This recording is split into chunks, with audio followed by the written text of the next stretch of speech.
अरे विनोद, तूने हलवाई को सारा सामान तो दे दिया है ना। अक्षय की शादी में कोई कमी नहीं रहनी चाहिए। आखिर सबसे छोटा भाई है तुम सबका। हाँ माँ, आप चिंता मत करो, मैं पूरा ध्यान रखूंगा। मंगल बेटा, तूने तो कहा था कि फूल का ऑर्डर दे दिया है, यहाँ तो फूल पहुँचे ही नहीं। अब क्या बहू की विदाई के बाद फूल आएंगे? माँ, मैंने अभी बात की है फूल वाले से, वो रास्ते में ही है। आप किशोर भैया से क्यों नहीं कहती कुछ करने को? किशोर पहले ही मेरे बताए काम कर रहा है। पास के सभी रिश्तेदारों और मोहल्ले वालों को कार्ड वही तो देकर आया था। रिसेप्शन के लिए हॉल भी उसी ने बुक किया था। टेंट कुर्सी वालों को भी तो वही देख रहा है। पर कई मोहल्ले वाले तो हमारे भरे पूरे परिवार से जलते भी है, उन्हें बुलाने की क्या जरूरत थी? बेटा, शादी ब्याह में तो बुलाना ही पड़ता है, नहीं तो लोग क्या कहेंगे। दादी दादी देखो ना, हलवाई अंकल हमें लड्डू नहीं दे रहे, आप इनको डांटो ना। अरे चैन सुख दे देना बच्चों को लड्डू, क्यों तंग कर रहा है इन्हें? बीबी जी, मैं कहाँ मना कर रहा हूँ, लेकिन लड्डू बनते ही ये बच्चे उठा उठा कर खा लेते हैं। अरे मैं तो इन्हें थाल में रख के परोस भी नहीं पा रहा। भागो, अब कोल्ड ड्रिंक पीने चलते हैं। भागो भागो, अब कोल्ड ड्रिंक पीने चलते हैं। जैसे कि आप देख रहे हैं, आज इस घर के सबसे छोटे बेटे अक्षय की शादी है। घर में बहुत चहल पहल है। कुलभूषण की बीवी कमला को फुर्सत ही नहीं है कामों से, लेकिन कुलभूषण और घर के बाकी लोग कहाँ हैं? आइए देखते हैं। अजी, आप यहाँ आराम से बैठकर गाने सुन रहे हो और घर में अभी तक इतने काम बचे हैं करने को। अरे भाई, मेरे सबसे छोटे बेटे की शादी है, इसके बाद तो मैं अब चिंता मुक्त हो ही जाऊंगा। और फिर घर में तुम हो, बेटे बहुएं हैं, तुम लोगों के होते हुए मैं क्यों काम करूं? मैं तो शान से बेटे की शादी में जाऊंगा। तैयार होकर। अरे ठीक है, अब आप आराम ही कीजिए। एक बार अभिषेक की बीवी आ जाए, फिर मैं भी आराम करूंगी और मेरी चारों बहुएं पूरे घर की जिम्मेदारियां संभाल लेगी। इतना कहकर कमला वापस अपने काम में लग जाती है। बेटा भी, तू अब तक तैयार नहीं हुआ?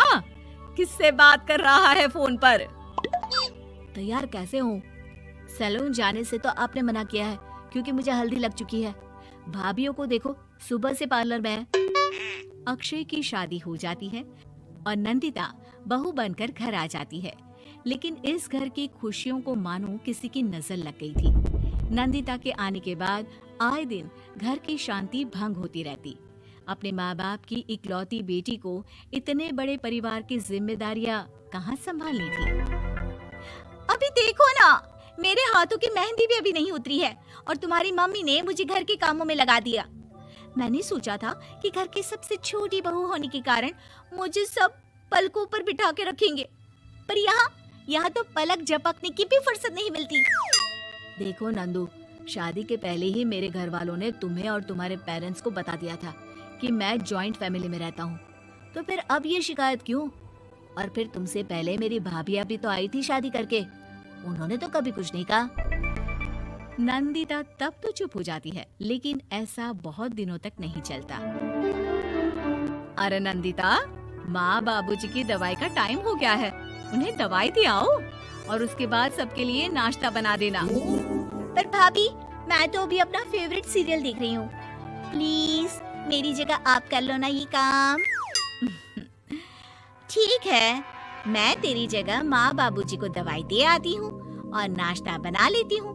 तू मेरी जगह पूरे घर की डस्टिंग करके 5 बच्चों को स्कूल के लिए तैयार करके भेज देना और दोपहर का खाना बनाने के बाद कपड़े धोकर सुखा देना। उसके बाद हम दोनों मिलकर बाजार जाकर सब्जी ले आएंगे, फिर डिनर की तैयारी कर लेंगे और उसके बाद बस भाभी, मैं माँ बाबूजी को दवाई देकर सबके लिए नाश्ता बना देती हूँ। ये भगवान, ये कहाँ लाकर फंसा दिया मुझे। मेरे घर में तो गिनती की 8 रोटियां और 2 सब्जी बनती थी और नाश्ता निपट जाता था। यहाँ तो रोटियों का ढेर और सब्जियां बड़े बड़े पतीलों में बनानी पड़ती है। नाश्ता बनते बनते लंच का टाइम हो जाता है और लंच बनते बनते डिनर का। अभी मुझ में तुम्हारे पूरे परिवार का नखरा उठाने की और ताकत नहीं बची। मैं ऐसे नहीं रह सकती। अरे तो क्या चाहती हो तुम? मुझे अलग रहना है बस। तो ठीक है, हम कल ही शिफ्ट हो जाएंगे किराए के घर में। इतना बड़ा घर होते हुए हम किराए पे क्यों रहेंगे? ना जी ना, घर में ही दीवार खड़ी करो अपने हिस्से के आगे।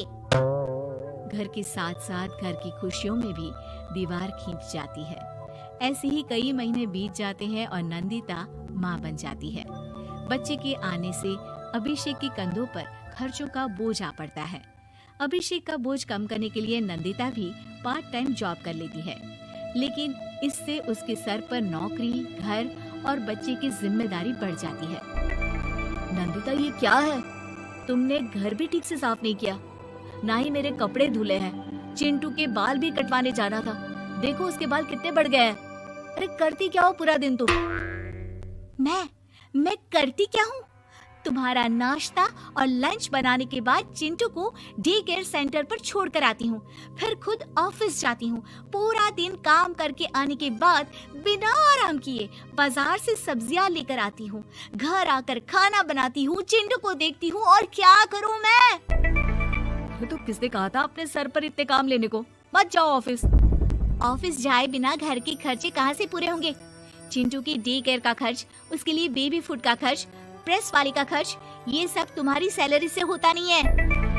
अगर परिवार से अलग नहीं होती तो इतनी मुसीबतें नहीं उठानी पड़ती तुम्हें परिवार के साथ मिलकर काम करने में दिक्कत थी, लेकिन काम तो अब भी बहुत है तुम्हारे सर पर। चिंटू को भी डे केयर भेजने की जरूरत नहीं पड़ती। उसको गोद में खिलाने के लिए दादा दादी और घर के सभी बड़े होते। उसके साथ खेलने के लिए उसके भाई बहन भी होते। मेरे तीनों बड़े भाइयों के बच्चे भी बड़े हुए हैं, लेकिन बिना महंगा बेबी फूड खाए, क्योंकि मेरी माँ और भाभी आप बहुत अच्छे से जानती है कि बच्चे को क्या खिलाना चाहिए। बिजली के बिल जैसे खर्चे भी सब मिलकर बांट लेते थे, लेकिन तुम्हें तो सबसे अलग रहने में ही मजा आता है, तो अब शिकायत क्यों करती हो? बस करो अभिषेक, बस करो। मैं मानती हूँ कि मैं गलत थी। मेरे एक गलत फैसले ने हमें बिल्कुल अकेला कर दिया है सबसे। एक घर में होते हुए भी हम बाकी परिवार से अजनबियों की तरह रह रहे हैं। अभिषेक और नंदिता की सारी बातें घर के बाकी लोगों को सुनाई दे रही थी। तभी कमला बोल पड़ती है। अरे नंदिता बहू, किसने कहा कि तुम अकेले हो?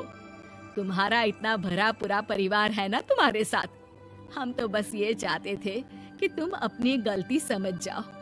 अगर हम तुम्हें समझाते तो शायद तुम ना समझती, लेकिन अपनी गलती का एहसास तुम्हें खुद हो गया है, तो अब तुम समझ चुकी हो परिवार में एक साथ रहने का मोल क्या होता है। मम्मी जी, मुझे माफ कर दीजिए, अब ऐसा दोबारा कभी नहीं होगा। अरे माफी बाद में, पहले मेरा पोता जरा मेरी गोद में तो दे, और तू जाकर सबके लिए चाय बना ला।